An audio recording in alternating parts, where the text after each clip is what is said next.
Attractive, en mouvement, dynamique, verdoyante, bien située, Savenay bénéficie d'atouts majeurs. Savenay, commune de Loire-Atlantique située à mi-distance entre Nantes et Saint-Nazaire, fait partie de la communauté de communes Estuaire et Sillon. Son développement connaît une progression constante grâce à sa situation qui la place en cœur d'un nœud routier des 2 voies express, desservant la Bretagne et la côte atlantique. De plus, sa gare est la 3e du département de par sa fréquentation. 1419, fondation du couvent des Cordeliers par Jean V, duc de Bretagne. La partie restante est aujourd'hui réhabilitée.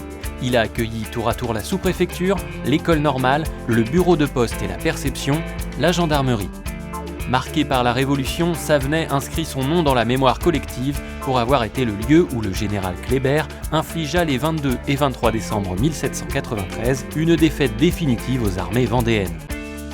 Savenay a été le siège de la sous-préfecture transférée en 1868 à Saint-Nazaire.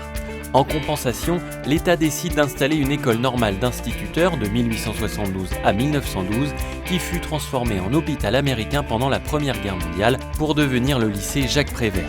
Des monuments retracent la page d'histoire savenaisienne, Croix des Vendéens, Château d'eau de la Russie et des Moulins, Barrage du Lac, l'église, l'hippodrome de la Touchelet et l'hôpital.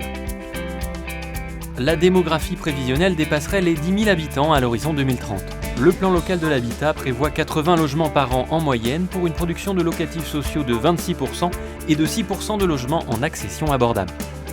L'important pôle éducatif est composé d'un lycée, de 3 collèges et de 7 écoles primaires et maternelles. En projet, l'implantation d'un lycée privé zone du Mât. Sont implantés un hôpital local, plusieurs pôles établissements spécialisés d'aide par le travail, une maison d'accueil spécialisée, un pôle médical, des logements seniors, des maisons de retraite et un important contingent de professions libérales. L'attractivité et le dynamisme ont également pour origine le fait que notre territoire compte de nombreux services indispensables à une collectivité moderne. Outre la présence des services de l'État, la poste, la trésorerie, un hôtel de ville, une caserne de gendarmerie, un centre de secours, les commerces de proximité très présents et diversifiés autour des Halles, rue de l'Église, rue de Nantes et Paul Prince-Bois, ainsi que les 2 marchés, les mercredis et dimanches, contribuent aussi à promouvoir la commune. D'autre part, la zone d'activité commerciale intercommunale de la Colleraie propose en complément un large panel d'enseignes commerciales ainsi qu'un hypermarché.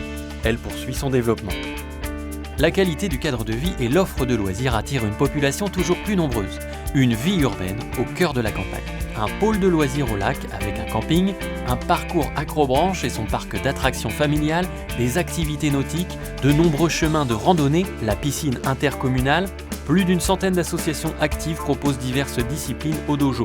Une salle haltérophilie, un complexe polyvalent, des terrains de tennis, un gymnase municipal, une piste de BMX, un skatepark, un city-stade, le stade Éloi Ménélec, un golf 18 trous. Un temps fort est réservé à ces associations le premier samedi de septembre, la journée des associations. Des parcs de jeux enfants jalonnent la commune, un complexe cinématographique de 5 salles, la salle multifonction Equinox d'une capacité d'accueil de 800 personnes complète cette offre. Lieu de détente et de promenade, le lac aura un enjeu fort dans le cadre du projet d'eau et paysage. Savenay revendique son titre de ville verte avec son parc de la Soubretière, son square des Mâts, la vallée du Pontreau qui accueille des moutons dans le cadre de l'agenda 21, l'aumônerie, les jardins familiaux ainsi que le plateau Thibault, trait d'union entre le centre-ville et la gare pour les déplacements doux. Savenay, ville en mouvement, poursuit sa construction. Elle se doit de se conforter dans son rôle de pôle structurant que lui confère sa situation.